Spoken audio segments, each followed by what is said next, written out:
Langsung saja Bang Terry dengan PD-nya bahwa Bang Terry menyebutkan semua ini sudah komprehensif, tidak ada yang perlu dipersoalkan lagi. Boleh dilanjutkan Bang secara singkat. Yang perlu kita tekankan lagi bahwa saat ini kita sedang membuat satu kitab hukum pidana nasional.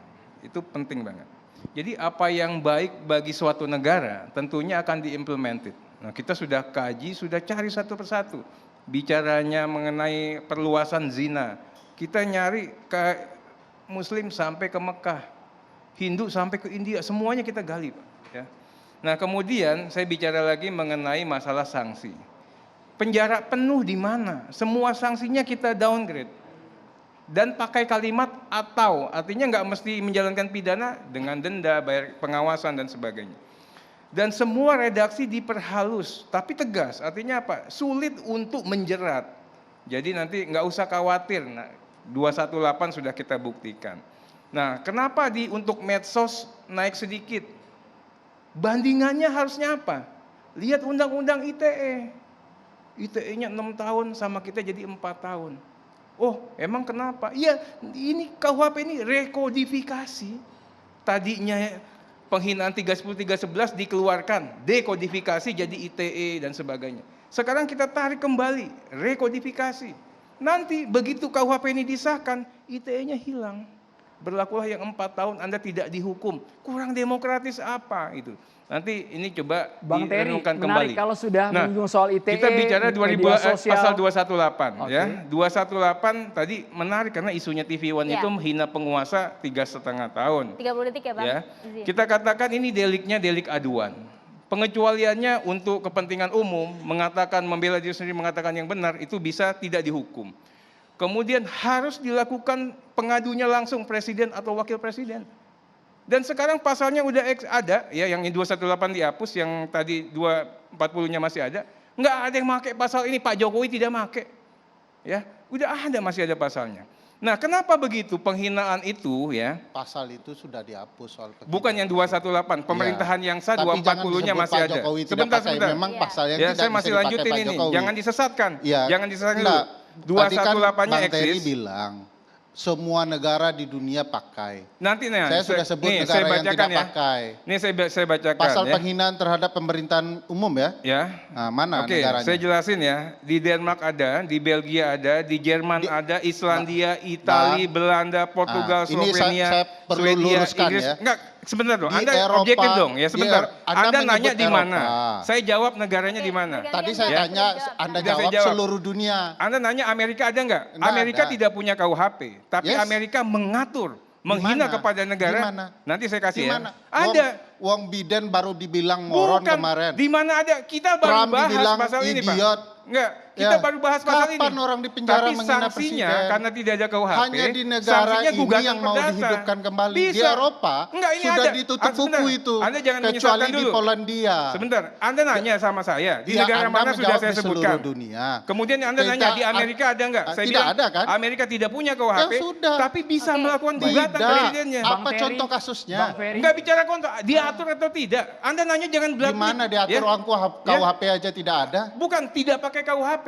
Ya di mana jadi diaturnya? presiden bisa menggugat secara perdata. Ya.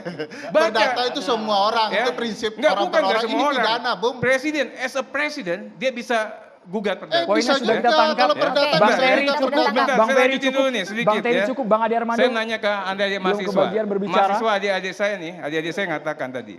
Fungsi hukum pidana, Adinda, ya, macam-macam, ya, melindungi kepentingan siapa? Kepentingan negara, kepentingan masyarakat, kepentingan individual.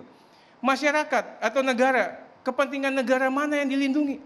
Pertama masalah keamanan, ya. Kemudian yang kedua apa? Masalah dignity yang tadi, masalah kehormatan. Anda bisa bayangin pemilu ratusan triliun untuk milih warga negara. Begitu dia ini langsung dianggap landai, bisa dicaci maki celah. Ini kita katakan begini sedikit ya.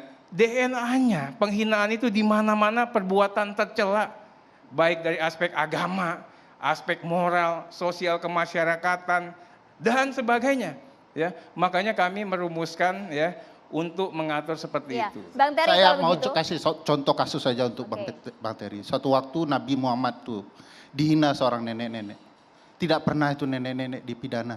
tapi dibantu untuk Baik, pindah Bang rumah. Ferry, Oke, Bang terima Ferry. Agama Islam Bang tidak Ferry. pernah Kita ke penguasa Bang Adi mempidana. Armando cukup. Bang Dan- Ferry, pun Bang tidak Ferry, ada, kita Pak tahan. Jokowi juga Bang tidak Ferry, ada. Bang kita Ferry, tahan. kita dengarkan sudut pandang Oke. Bang Adi Armando. Sama, Pak. Silakan Bang Adi Armando. Ya, Sebagai terima pegiat kasih. media sosial jangan sampai kemudian kurang Masuk- begitu paham dengan pasal ini, Bang. Oke. Ya, kalau kalau saya ya terus terang, saya juga mewakili teman-teman yang lain barangkali, Bung Arteria, kita sih berharap memang pasal tersebut tidak jadi ada di dalam KUHP yang nanti disahkan ya. Niatnya barangkali baik dan bisa dipahami dari tadi penjelasannya, tetapi memang bahayanya terhadap demokrasi terlalu besar. Pemerintah itu memang harus menjadi pihak yang bisa dihina, harus bersedia dihina karena ya dia memang harus seperti tadi dikatakan dia melayani masyarakat. Kalau dia bekerjanya nggak beres, dia bisa dibilang moron atau idiot atau goblok atau apapun atau seperti dulu Bu Mega pernah dibilang mirip Sumanto kan pernah tuh dulu kasusnya ya Jokowi saja persis seperti Anda bilang kan mengatakan saya nggak ada masalah loh sama pasal ini karena memang kita ingat misalnya ingat nggak majalah Tempo pernah buat sebuah karikatur cover di mana dia digambarkan sebagai berhidung panjang seperti Pinocchio. Dia tidak melakukan apa-apa karena saya pikir itu mencerminkan kenegarawanan dia. Nah dalam hal ini kita memang harus terima kenyataan bahwa pemerintah adalah bukan sesuatu yang terlalu sakral untuk tidak diganggu, tidak dikritik, tidak dikecam, tidak dihina. Mereka harus mau dihina. Anggota DPR harus mau dihina. Sebentar ya. Mungkin dikritik Bang, bukan dihina gitu. Enggak, kalau saya bahkan sampai tahap dihina pun itu boleh. Sebagai bentuk pelayanan. Yang tidak boleh adalah difitnah. Kalau saya mengatakan Bung Arteria korup, Anda boleh menuntut saya. Apalagi di depan televisi seperti ini. Jadi defame atau pencemaran nama baik itu boleh. Tapi kalau cuma dihina, ya hina itu kan bisa bergerak dari kata-kata kotor, alat kelamin dan seterusnya, sampai sekedar bilang bodoh.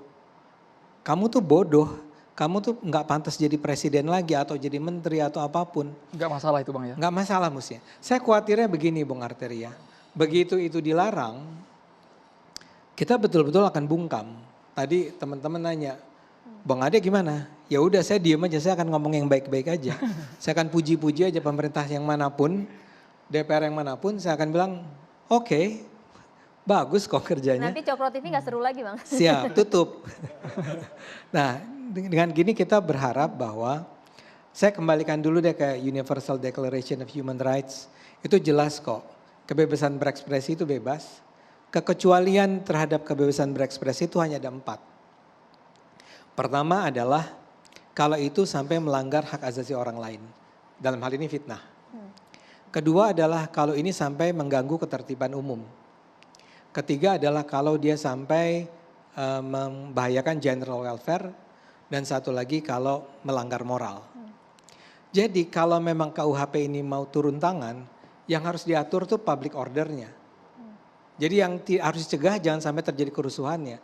Orang yang menginisiasikan kerusuhan itu harus dihukum. Bahkan saya menganggap kalau perlu berat kan. Tapi kalau hanya ada orang, saya misalnya mengkritik taruhlah sebuah kementerian, saya bilang nggak becus atau amatiran atau buruk, kemudian terjadi kemarahan, terjadi perkelahian misalnya. Dan kemudian gara-gara itu dikatakan sudah terjadi kerusuhan atau apa tadi? Huru-hara. Keonaran. Terus yang jadi salah bukan orang yang onar ini, tapi yang memulai, artinya sayanya misalnya. Karena itu saya berharap sekali buat teman-teman yang sedang menggarap KUHP ini, buat pasal ini jangan kembalikan kita ke masa lalu. Pasal-pasal tersebut sudah dicabut kok oleh Mahkamah. Secara jelas Bang Adi poin mana yang harusnya tidak usah dipersoalkan lagi dan tidak digunakan? Penghinaan. Oke. Pasal Pelarangan terhadap penghinaan itu menurut saya tidak perlu ada dalam KUHP. Iya. Supaya kita demokrasinya jangan sampai kerja keras Anda itu justru yang dicatat adalah gara-gara KUHP yang dibikin oleh Bung Arteria dan kawan-kawan, kita mengalami setback secara demokrasi. Saya cuman berharap begitu. Itu saja Ya. barangkali. Saya ingin menanggapi dari Pak Wamen, silahkan komentarnya Pak Wamen. Ya, makasih. Sekaligus saya meluruskan banyak pernyataan Ferry yang keliru itu ya. Yang pertama saya berangkat dari filosofis hukum pidana. Filosofis hukum pidana itu adalah melindungi kepentingan. Tadi sudah dijelaskan oleh Bang Arteria, kepentingan yang dilindungi itu adalah kepentingan masyarakat, kepentingan negara, kepentingan individu. Maka pertanyaan lebih lanjut, yang dilindungi dari kepentingan masyarakat, negara, dan individu itu apa saja? Antara lain itu adalah dignity. Itu sebabnya ada pasal-pasal mengenai penghinaan. Bang Ade Armando, saya koreksi Bang, penghinaan itu ada 4 jenis. Saya kalau orang pidana dengar Bang Armando ngomong, saya jadi ketawa juga. Apa 4 jenis penghinaan itu? Satu adalah smart. Smart itu menista. Yang kedua adalah laster. Laster itu fitnah. Jadi lucu juga nih. Tidak setuju penghinaan, tapi setuju fitnah diatur. Padahal fitnah itu adalah bagian dari penghinaan. Yang ketiga yang disebut dengan istilah eenvoudige belediging atau penghinaan ringan. Kemudian ada yang disebut dengan istilah lasterlijke verdachtmaking, menuduh secara memfitnah. Lalu ada lasterlijke aanklacht, melapor secara memfitnah. Jadi sebetulnya banyak pasal mengenai penghinaan itu adalah isinya fitnah. Jadi kontradiktif pernyataan Mas Armando, setuju fitnah tapi tidak setuju penghinaan. Dalam pidana itu yang namanya fitnah itu adalah bagian dari penghinaan, malah bagian inti dari penghinaan. Itu yang pertama. Yang kedua, isi KUHP di seluruh dunia itu sama, kecuali terhadap 3 isu. Yang pertama adalah delik politik, yang kedua adalah soal kejahatan terhadap kesusilaan. Anda buka KUHP Cina, tidak ada satu bab pun tentang kejahatan terhadap kesusilaan. Dan yang ketiga adalah penghinaan. Apa yang ingin saya katakan? Ketika berbicara mengenai penghinaan, jangan bicara negara A, B, C, D, E, F, tidak berbeda. Penghinaan bagi kita masyarakat timur itu adalah malah in se. Itu adalah rechtsdelicten. Berbeda dengan Amerika yang menganggap itu sebagai wetdelicten, yang menganggap itu sebagai malah prohibita. Jadi jangan bandingkan, ini kita sedang menyusun KUHP Indonesia, bukan KUHP Amerika dan segala macam itu. Bang Ade ingin menanggapi Pak Wamen, mohon izin. Ya, silakan. Silakan Bang Ade. Ya, kalau begitu gampang Pak Wamen. Disebut saja yang dilarang itu fitnah. Penghinaan harus dibedakan dari fitnah. Walaupun dalam definisi Anda, dalam fitnah, dalam hina itu ada fitnah. Tapi kenapa nggak dibuat precise saja? Agar tidak abu-abu artinya. Berbeda, karena di dalam penghinaan juga ada penistaan. Makanya menggunakan istilah belediging. Belediging yang tadi disinggung oleh Mas Boni dalam bahasa Jerman, beledigung artinya adalah penghinaan. Itu bukan definisi saya, itu adalah definisi doktriner. Yang berikut saya mau katakan ya, tidak benar pasal 207 itu dicabut oleh MK. MK itu mengatakan pasal 207 itu tetap berlaku tetapi dirubah menjadi delik aduan. Itu mengapa kalau dibaca betul di dalam konteks pasal 353 RUU KUHP dikatakan tindak pidana sebagaimana dimaksud dalam ayat 1 hanya dapat dituntut berdasarkan aduan pihak yang dihina. Baca baik-baik putusan Mahkamah Konstitusi. Yang berikut kalau dibilang pasal 2 sebentar. Saya belum selesai. Ketika dibicarakan soal pasal 218 penghinaan terhadap presiden, ingat waktu itu yang dicabut oleh Mahkamah Konstitusi itu adalah bentuknya laporan, bukan delik aduan. Mengapa kita tetap mempertahankan pasal itu? Ada raison d'être-nya. Raison d'être yang pertama, kira-kira masuk di akal sehat tidak ya bahwa dalam KUHP semua negara ada mengatur pasal kejahatan terhadap martabat kepala negara asing. Kok kepala negara kita sendiri tidak dilindungi martabatnya? Oke, poinnya di situ Pak Wamen ya. Ya, ini sekaligus saya mau meluruskan yang dikatakan oleh Ferry tadi. Kejahatan terhadap martabat presiden dan wakil presiden itu bukan hadsai artikelen. Hadsai artikelen itu diatur dalam pasal 154 sampai 160 KUHP. Baik, di bawah bab yang berjudul kejahatan terhadap ketertiban umum. Ya. Baik. Yang berikut ingin saya katakan bahwa silakan. Ya, pertama tadi katanya banyak, saya pikir tidak banyak juga yang dijelaskan oleh Pak Wamen. Soal dignity itu Pak Wamen, karena konsep sistem pemerintahan kita berbeda, maka kecenderungan kita akan lebih condong untuk soal-soal pemerintahan kepada perspektif sistem presidensial. Di dalam sistem presidensial biasa aja presiden itu dihina. Oke. Kemarin ketika George Bush buat kebijakan ke Irak, disebut oleh satu band besar Green Day sebagai Ya. American Idiot di depan publik itu Ya, disampaikan. betul, Langsung betul, dijawab Fer. Pak Wamen. Tunggu, sabar dulu Pak Wamen. Sabar dulu. Makanya Saya tadi jelaskan katakan, dulu. Saya jelaskan dulu. Saya katakan Nah, tadi pasal-pasal penghinaan- yang disampaikan Pak Wamen itu cenderung hidup di Eropa yang menganut konsep sistem parlementer dengan kerajaan di dalamnya. Pak Wamen, Di silakan. Eropa sudah dihilangkan, minimal ada pasalnya tidak dipakai. Baik, Bang Di Ferry. Polandia Oh, saja, di tidak. Polandia Mas, ada Mas, kasus Mas, satu Fer. yang mengatakan bahwa pejabatnya Saya moron sampaikan, itu Anda dipenjara. catat ya. Tahan di situ Mas Ferry. terima kasih. Dilihat pasal-pasalnya tuh ya. Misalnya penghinaan terhadap penguasa umum itu ada, di Italia ada, di Turki ada, di Belanda ada, di Denmark ada. Jadi Baik. banyak sekali itu masih ada. Pak Tetapi Wamen, di sisi lain, tolong juga yang didengarkan. mau saya katakan, Pak Wamen, tolong yang saya didengarkan. mau katakan, soal Penjelasan penghinaan itu mengenai jangan pasal-pasal dibandingkan dengan negara dignity lain. itu Tidak, atau penghinaan itu insulting lain. the leaders itu di Eropa itu masih ada pasalnya di ketentuan KUHP-nya, tapi tidak dipakai kecuali di Polandia. Di Polandia itu diterapkan pasalnya hidup dan digunakan untuk kasus pernyataan seseorang warga negara terhadap pimpinannya yang dikatakan moron, bodoh, dungu begitu. Itu dipakai. Tetapi oleh negara-negara Eropa lain itu walaupun ada tidak digunakan di dalam peradilan. Baik, Bang Indonesia yang dihidupkan di Cukup era sampai Profesor Ferry, Edi. Pak Bang Ferry, Wamen, Pak kami Wamen. mohon dulu. Ini ada yang butuh juga untuk didengarkan. Bang Terry, kita Iklannya harus jeda mulai terlebih waktu dahulu. saat lagi. Kami harus jeda saat lagi untuk Anda pemirsa.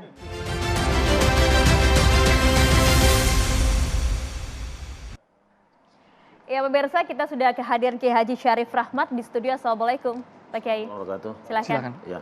Assalamualaikum warahmatullahi wabarakatuh. Waalaikumsalam. Mudah-mudahan teman-teman semua yang berada di sini benar-benar memikirkan rakyat, insya Allah. Al-Quran memberikan gambaran bagi pengobatan tubuh manusia yang sakit. Minum madu. Selama ini sering kita mendengar kata semanis madu. Padahal faktanya tidak semua madu manis. Ada yang pahit, ada yang asam, ada yang peuheur, kata orang Sunda.